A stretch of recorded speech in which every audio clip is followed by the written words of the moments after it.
Governor ہیں کہ جو چابیاں بھی لے کے چلے جاتے تھے اپنے ساتھ. آپ کو یاد ہوگا پچھلے سال یہ چھٹیوں پہ تھے گورنر ہاؤس کی, تو وہ قائم مقام جو گورنر تھے سندھ اسمبلی کے اسپیکر ہیں اویس قادر شاہ, انہوں نے باقاعدہ میڈیا پہ آ کے کہا تھا کہ یہ اپنے دفاتر کی چابیاں بھی ساتھ لے گئے. 2018 میں دبئی کے تاجر نے FIA کو اپلیکیشن دی تھی جس پہ ان کے خلاف انکوائری بھی چل رہی تھی. جب یہ گورنر بنے اس وقت اس انکوائری کو میرے خیال سے وہ ختم کرایا گیا کہ اس کی کوئی لیگل وہ ہوتی ہے کہ آئینی حیثیت میں جب آپ صدر یا گورنر کے عہدے پہ جاتے ہیں تو آپ کے خلاف کوئی کرمنل پروسیڈنگ نہیں ہو سکتی.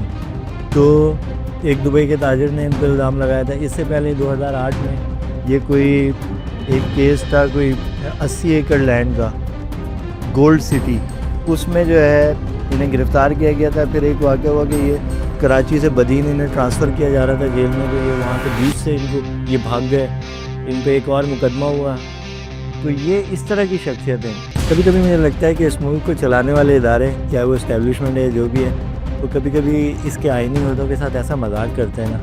پولیٹیکل عہدوں پہ, ایک اہم آئینی عہدوں پہ ایسے لوگوں کو بٹھا دیا جاتا ہے کہ وہ عہدہ ہی مذاق بن جاتا ہے. السلام علیکم ناظرین, ڈیلی اسکوپ TV سے میں ہوں وکیل الرحمان, میرے ساتھ ہی سینئر صحافی عادل جواد. ناظرین, کامران ٹیسوری گورنر سندھ کے عہدے پر 3 سال تک ذمہ داری انجام دینے کے بعد اب ان کی جگہ نہال ہاشمی جو ہے وہ نئے گورنر کے طور پر جو ہے وہ آ چکے ہیں. ان کامران ٹیسوری کے 3.5 سال کا جو ٹینیور تھا اس پر بھی بات کریں گے, نہال ہاشمی پر بھی بات کریں گے.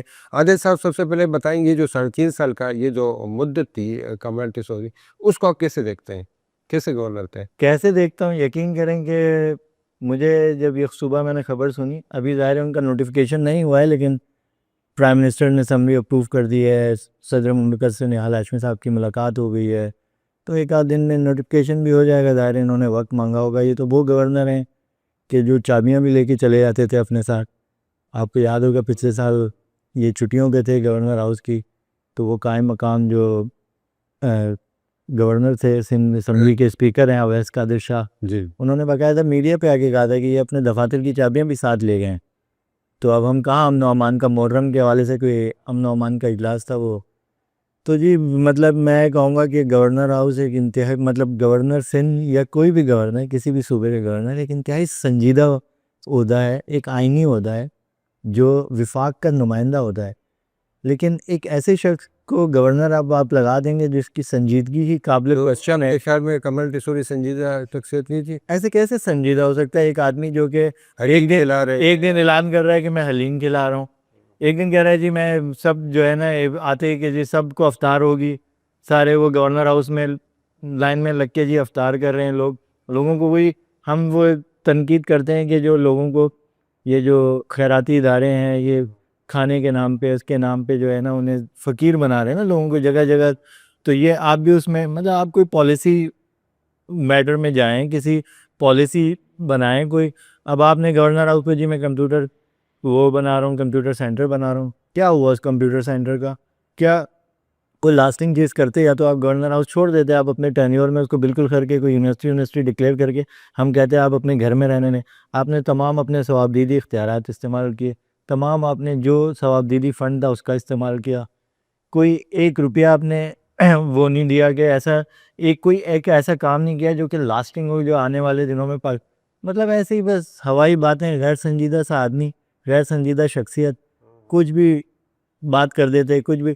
اب جی وہ نیو ایئر کی سیلیبریشن کا میں Guinness book of world record بنانا چاہتا ہوں, 1 گھنٹہ پتہ نہیں 20 منٹ تک یا 10 منٹ تک آپ نے وہ یار کون سے ملک میں کہاں ہوتی ہے یار؟ دنیا کی ترقی یافتہ ترین ممالک اربوں بدی لوگ بھی یہ نہیں کرتے. کہاں سے کی وہ آتش بازی, کہاں سے آئے وہ پیسے؟ تو انتہائی غیر سنجیدہ آدمی.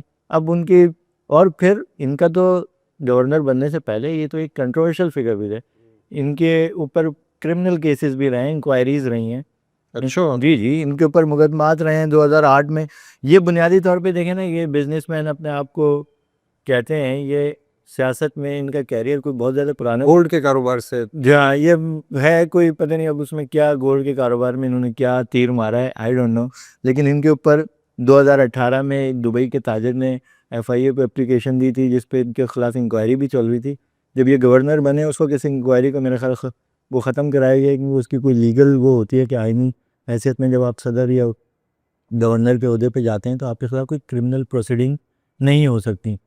تو ایک دبئی کے تاجر نے ان پہ الزام لگایا تھا. اس سے پہلے 2008 میں یہ کوئی ایک کیس تھا کوئی 80 ایکڑ لینڈ کا گولڈ سٹی, اس میں جو ہے انہیں گرفتار کیا گیا تھا. پھر ایک واقعہ ہوا کہ یہ کراچی سے بدین انہیں ٹرانسفر کیا جا رہا تھا جیل میں, تو یہ وہاں سے 20 سے ان کو یہ بھاگ گئے, ان پہ ایک اور مقدمہ ہوا. تو یہ اس طرح کی شخصیتیں.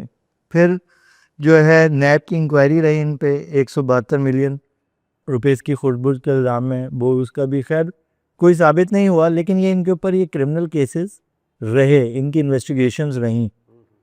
تو یہ کنٹروورشل فگر تھے. 2010 میں یہ اچانک سے جو ہے مسلم لیگ کاف سے انہوں نے اپنی اس کا شروع کیا اپنا سفر, مطلب جس کو کہتے ہیں 2008 میں یہ لینڈ گریبنگ کا ان پہ الزام لگا 80 ایکڑ زمین کا, اور اس کے بعد یہ آگے مسلم لیگ فنکشنل سے انہوں نے اپنے کیریئر کا آغاز شروع کیا.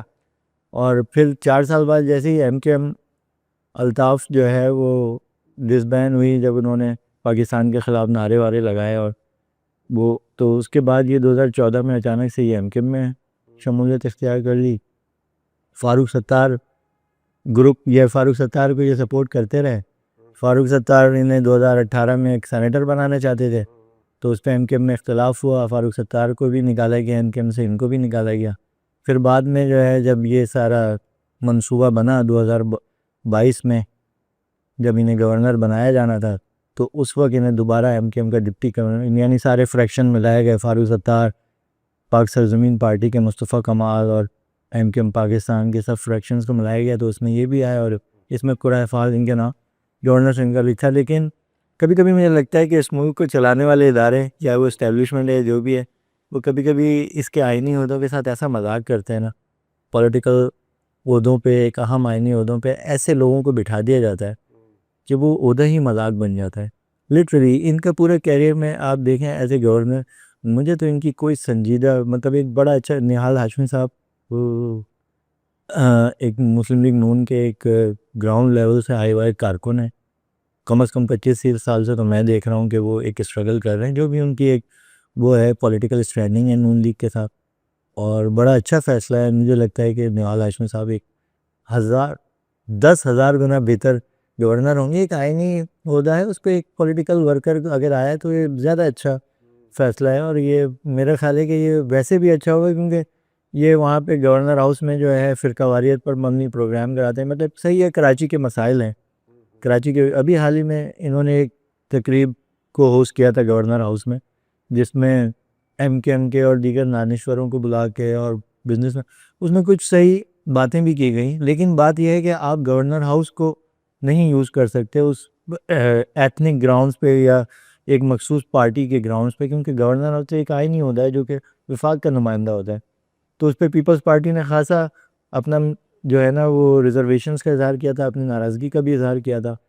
تو مجھے لگتا ہے یہی وجہ بنی ہے کہ ان کے جانے کی, اور بالکل صحیح وجہ بنی ہے کہ اگر کراچی کے مسائل کو حل بھی کرنا ہے اور کراچی کے جو مسائل ہیں ان کی نشاندہی کرنی ہے, تو اس کا مطلب یہ نہیں ہے کہ آپ اس کو کوئی ایتھنک گراؤنڈز پہ, آپ سندھی مہاجر کے گراؤنڈز پہ اس کو تقسیم کرنے اور پولیٹیکل گراؤنڈز پہ بات کر کے اس کو اور معاشرے کو اور تقسیم کرنے کی بات کریں, بلکہ آپ کو تو کنکلوسیو بات کرنی ہے نا. وفاق کے نمائندے ہمیشہ مطلب یار مطلب سچی بات ہے, مطلب افسوس ہوتا تھا کہ ایک تو گورنر سندھ, اوپر سے کراچی کی جو نمائندہ جماعت ہے اس سے تعلق رکھنے والے, پہلے ہم الطاف حسین کے بوجھ سے ہمارے کندھے نہیں دکھ رہے تھے, تو یہ ایک اور ہمارے اوپر مسلط کر دیا گیا تھا.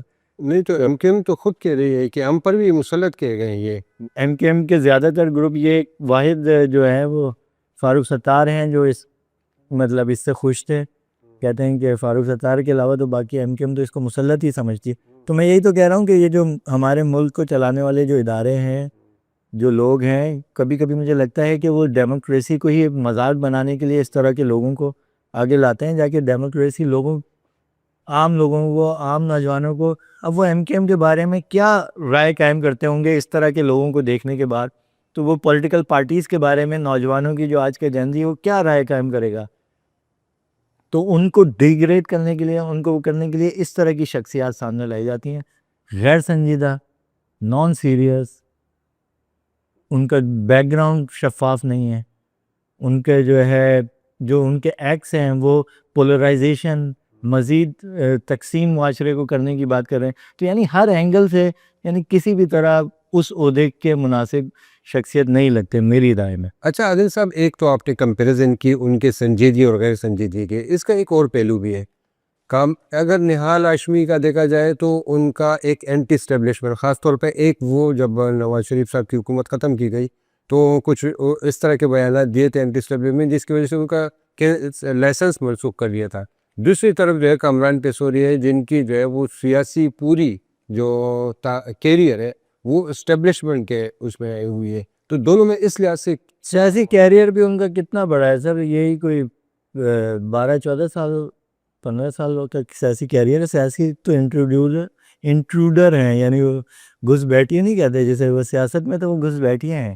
اور نہال ہاشمی بہرحال ایک سیزن پولیٹیشین ہے، اور ظاہر ہے انہوں نے ایک اس وقت کے چیف جسٹس جو تھے وہ جنہیں ہم بابا رحمتیں بھی کہتے تھے، ثاقب نثار صاحب، ان کے حوالے سے ان کے فیصلوں پہ جو انہوں نے نواز شریف کو جو نااہل قرار دیا تھا، اس پہ ایک بڑی انہوں نے تنقید کی تھی. تو اس کے بعد انہیں وہ اس وقت کی جو اسٹیبلشمنٹ تھی، جنرل فیض، جنرل باجوہ، جو آج کل خود جو ہے کیسز بھگت رہے ہیں، انہوں نے ان کو نہ صرف نااہل قرار دے دیا تھا بلکہ ان کا باہر کا لائسنس اور ان کا کیریئر ایک طرح سے ختم کرنے کی کوشش کی گئی تھی.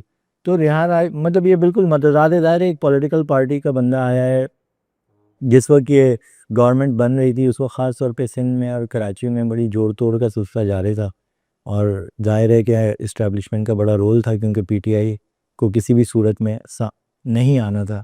تو اس میں ایم کے ایم کے سارے فریکشنز کو جمع کیا گیا، اور اس میں جو بھی قرافال اب اس میں سے نکلا. اور یہ اب دیکھیں نا، ان کی آپ غیر سنجیدگی ہے، ان کی جو ہے کیا کہنا چاہیے کہ شخصیت کا آپ اس سے بھی اندازہ لگا سکتے ہیں کہ مطلب یہ ایک بددیانتی، اور میں اس کو کہوں گا کرمنل انٹینٹ تک جاتی ہے یہ چیزیں. کہ ایک سندھ کے جو صوبائی محتسب ہیں، انہوں نے ایک کے الیکٹرک کی ایک سابق ملازمہ نے ان کے سی او جو مونے سلوی ہیں ان کو باقاعدہ ڈکلیئر کیا کہ وہ سیکس افینڈر ہے، اور انہوں نے ان کے ساتھ جنسی ہراسانی کی ہے، فیصلہ دے دیا. اب اس کی جو ہے اپیل، چونکہ وہ اس قانون کے تحت، وہ صوبائی محتسب کے قانون کے تحت ان کے پاس جانے کی تو جب ان کے پاس گئی تو انہوں نے بڑے بیان دیا کہ نہیں میں دیکھوں گا، میرٹ پہ دیکھوں گا، اور یوں کروں گا وہ کروں گا. اور اس کے بعد چپ چاپ ان کو پارڈن کر دیا. پتہ ہی نہیں لگا، کسی کو بتایا ہی نہیں، یہ پریس ریلیز تک جاری نہیں کی. اب جا کے وہ کتنے عرصے تک اس کو دبا کے رکھا، اب جا کے وہ خاتون نے جو ہے نا ہائی کورٹ میں اس کو چیلنج کیا. تو یعنی اب دیکھیں نا، یہ ان کی بددیانتی تھی، جان بوجھ کے انہوں نے کیا، پیچھے سے ان کا کوئی اور مقاصد تھے. کیا کیا مطلب یہ گورنر کا کام ہے کہ وہ آپ جو ہے آپ اس عہدے کی ڈگنیٹی ہے یار. آپ جو ہے اگر آپ کے پاس کوئی عدالتی فیصلے کو یا کسی جوڈیشل فیصلے کو موتب کو اس کو پارڈن کرنے کا اختیار ہے تو وہ بڑی ذمہ داری کا اختیار ہے. اور ایسا تھوڑی ہے کہ آپ چپ چاپ کر دیں گے، تو آپ جواب دیں گے لوگوں کے سامنے. پھر ایک فلاحی تنظیم چلاتے ہیں ظفر عباس جے ڈی سی، ٹھیک ہے، وہ ایک فلاحی ادارہ چلاتے ہیں، ان سے کے حوالے سے کچھ کنٹروورسیز بھی ہوئے ہیں، لیکن وہ ایک فلاحی ادارہ ہے نا. اب اس کو آپ نے اتنا ایکسیس دے دیا گورنر ہاؤس میں ہر وقت. تو ایک فلاحی ادارہ اور ایک گورنر ہاؤس، ایک وفاق کے نمائندہ، ایک الگ چیز ہے. اب آپ ان لوگوں کو جب ایکسیس دیتے ہیں تو وہ کس کس جگہ پہ حکومت کے ریسورسز اور اس کو مس یوز کر رہے ہیں، آپ کو کیا پتا. تو آپ کو بیلنس رکھنا ہوتا ہے. ایسے تھوڑی ہوتا ہے کہ سب کو ہی آپ گھسا دیں گے. کسی کو بولا کہ آ جاؤ تو لوگ لائنوں میں لگ کے کھڑے ہوئے ہیں، جی وہ گورنر صاحب جو ہے وہ کرائیں گے، راشن دیں گے، لائنوں میں لگ کے کھڑے ہوئے. تو بھائی آپ فلاحی ادارہ نہیں چلا رہے ہو، آپ گورنر ہاؤس چلا رہے ہو. آپ کا کام ہے کہ وفاق کو اسسٹ کرنا، وفاق کے نمائندے ہیں آپ، وفاق کو اسسٹ کرنا. صوبائی حکومت کی کچھ چیزیں اگر آپ کوئی پالیسی میں کچھ انہیں گائیڈ لائن دے سکتے ہیں وہ دیں، کوئی ان کے ساتھ وہ کریں. وفاق کی ایک آنکھیں اور کان ہوتے ہیں، آپ وہ پیش کریں، آپ بتائیں کہ کیا وہ کیا کر سکے، یہ کیا چیز کی سوائے کہ ایسی چیپ باتیں، ادھر ادھر کی باتیں، کہانیاں. اور میرے خیال ہے ایک سیاہ ترین سندھ کی اور کراچی کی تاریخ میں ایک سیاہ ترین گورنر کا سخت ترین دور کا خاتمہ ہوا ہے، جو بالآخر ختم ہوا. تو جو ملا کے ختم ہوا، ہمیں اس پہ شکر ادا کرنا چاہیے. چلے بہت شکریہ. ناظرین آپ کا کیا خیال ہے کامران تیسوری کے 3.5 سال کے جو ٹینیور ہے اس پر آپ بھی تبصرہ کریں، اپنی رائے دیں کمنٹس باکس میں، اور اپنا بہت خیال رکھیں. اللہ حافظ.